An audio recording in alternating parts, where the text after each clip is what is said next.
Donc, Fabi, le bonus de la discussion. Pour moi, ce que j'aurais voulu qu'on puisse échanger, toi et moi, ensemble, c'est aujourd'hui, ça serait quoi les conseils que tu donnerais à des parents dans le quotidien pour pouvoir aider au mieux leur enfant et l'accompagner au mieux. Pour ceux qui n'ont peut-être pas la chance de pouvoir les amener voir des spécialistes tout de suite, ça serait quoi tes conseils? Alors, je dirais aux parents qu'il est important de comprendre l'enfant qu'ils ont en face d'eux. Il faut être très observateur parce que ces enfants-là ne communiquent pas très souvent.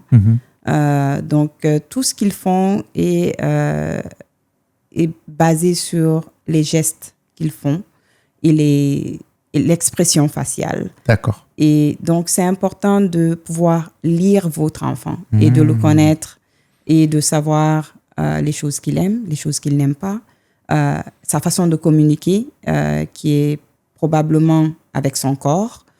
Donc, ça va être vous l'expert de votre enfant, en quelque sorte.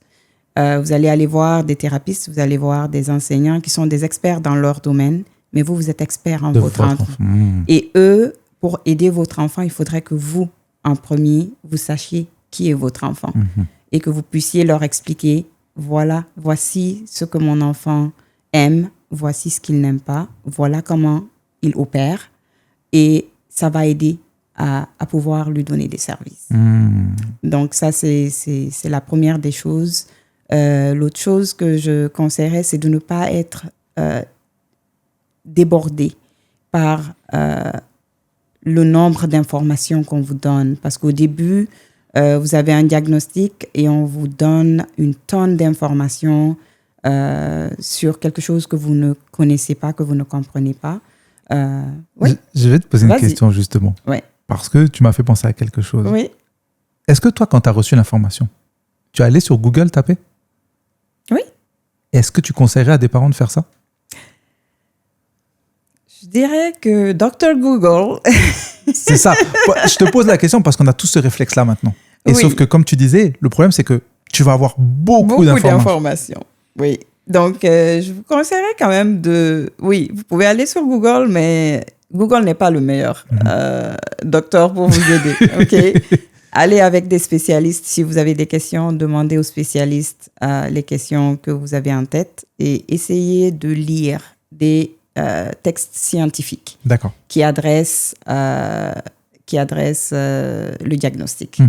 Parce que tout ce qui n'est pas scientifique n'est pas nécessairement la meilleure source d'information pour pouvoir aider votre enfant. La méthode scientifique a prouvé... il y a des résultats. Il y a des résultats et ça a été répliqué. Oui. Et il se base sur des cas qui ont existé déjà. Et donc, c'est validé en fait, quoi. Donc, aller avec des choses qui sont basées sur des textes scientifiques qui ont été publiés pour pouvoir essayer de comprendre ce qui a le diagnostic de votre fils et les services, quels sont les services qui sont peut-être les plus effectifs et ne pas juste aller avec des théories. C'est ce que je conseillerais en général. Dans les manières de communiquer, est-ce qu'il y a des manières de communiquer de ton fils en dehors de, par exemple, tu vois, dans l'épisode, on a parlé des phrases que tu fais où il te pointait les phrases pour te dire c'est ça que je veux dire. Est-ce qu'il y a des choses dans ces manières de communiquer qui t'ont justement surprise, étonnée, marquée, des choses où tu t'attendais pas qu'il communique comme ça? Oui. Je veux dire, souvent, il prend ma main et il veut m'amener quelque part, il veut me montrer quelque chose. Ouais. Ça m'a pris un peu de temps à le suivre, mais j'ai appris à me retenir de ne pas l'arrêter, à le freiner dans ce qu'il est en train de faire parce qu'il va quelque part. Parce que pour lui, c'est important. Voilà, pour lui, c'est important et ça mène à quelque chose. Souvent, ça mène à quelque chose. Donc, j'ai appris à l'écouter et à le suivre et à aller jusqu'au bout et voir qu'est-ce qu'il est en train de me montrer, qu'est-ce qu'il veut communiquer. Et donc, je dirais à un parent d'être très à l'écoute de l'enfant et de ne pas juste Parfois, oui, on est ennuyé qu'un enfant nous tire, veut nous amener quelque part parce que vous êtes sur le téléphone peut-être en train de faire quelque chose, vous êtes en train de travailler. Mais sachez que chaque interruption est importante. Suivez votre enfant, essayez de voir où est-ce qu'il vous amène, qu'est-ce qu'il cherche à vous faire découvrir. Parce que vu qu'ils ne communiquent pas verbalement en général, c'est leur façon de communiquer. Ouais. Donc, il faut essayer de comprendre et de les écouter, de savoir ce qu'ils veulent et créer cette confiance-là avec votre enfant. Moi, mon fils, quand je dis je vais faire quelque chose, il me fait confiance totalement. Quand maman dit we'll do it, il sait. C'est une seule fois que je le dis, il me fait confiance. Parce qu'il sait que à son tour, quand il est en train de faire quelque chose, je lui fais confiance, je le suis. Donc, il faut créer une certaine confiance entre votre enfant et vous et une méthodologie de communication. Et là, excuse-moi, je te prends du temps. Non, vas-y. Mais tu viens de dire quelque chose qui m'a fait réfléchir aussi à un truc, c'est pour des parents qui sont comme vous, où vous parlez, il y a anglais à la maison, oui. Il y a le français. Oui. Est-ce que vous parlez d'autres langues à la maison? Il y a le poulard. Vous parlez en poulard? Oui. Comment un enfant autiste qui est confronté à plusieurs langues, comme ça, comment il gère? Ou comment vous gérez? Est-ce que vous lui parlez qu'en une seule langue? Est-ce que vous communiquez en plusieurs langues? Ouais. Au début, lorsqu'on a commencé les thérapies, il nous avait dit de parler seulement en anglais. Ouais. Et la seule raison pour ça, c'était que eux ne comprennent pas nos langues. D'accord. Donc, si l'enfant exprime quelque chose dans une langue différente, ils pourront pas le comprendre. Ils pourront pas le comprendre et ça va l'empêcher d'évoluer parce qu'ils ne vont pas exécuter ce qu'il a dit. Et à ce moment-là, c'est quelque part ineffectif au niveau de la thérapie. Donc, on lui parlait seulement en anglais au début. Mais j'ai remarqué que récemment, quand je dis quelque chose en poulard, parfois, il se lève, il le fait.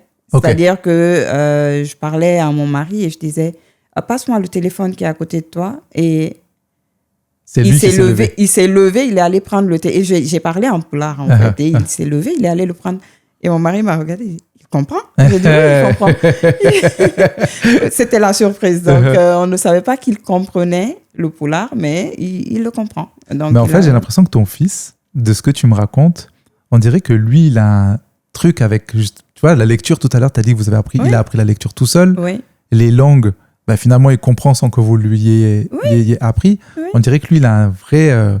Il a un truc avec les langues. Ouais. Et tu sais quoi? Il regarde des dessins animés en chinois. Et ça, je ne sais pas. Et parfois, il parle. Il dit des mots. En chinois. Chinois ou espagnol. On est là, on dit, où est-ce qu'il a appris ça? Mais il regarde. Et le truc, c'est qu'à un moment, j'ai coupé YouTube. Parce que j'aimais pas... tu commences avec un Mickey Mouse, après tu as un Mickey Mouse qui fait peur. Donc, j'ai coupé le YouTube complètement. Donc, il est sur Netflix. Mais il regarde Netflix et il change le sous-titrage. Il le met dans d'autres langues. Et on en revient à ce côté visuel de voir les mots. De voir les mots. Ouais. Donc, il regarde des dessins animés ou il regarde des films en d'autres langues. Ouais. Et à chaque fois, je viens, je change, je dis, mets l'anglais parce que je veux que tu lises ce qui est en train d'être dit. Je veux que tu comprennes parce que je vais te demander des questions après dessus. Mais il change tout le temps la langue. Et en français, vous lui parlez en français? On lui parle en français, oui. Et pareil avec le français? Pareil avec le français, il réagit, il comprend. Il bouge, il fait les choses. C'est juste qu'il ne parle pas. Il parle plus en anglais. Oui, parce que c'est la langue du quotidien. C'est la langue du quotidien, Incroyable, incroyable. En tout cas, merci beaucoup, Fabi. Merci. Merci pour ces informations. Merci. Et encore une fois, je vous le redis, je vous mets tous les contacts. N'hésitez pas à la contacter si vous avez des questions, si vous voulez les aider. Voilà. Merci la team incroyable. Peace. Le OV Show.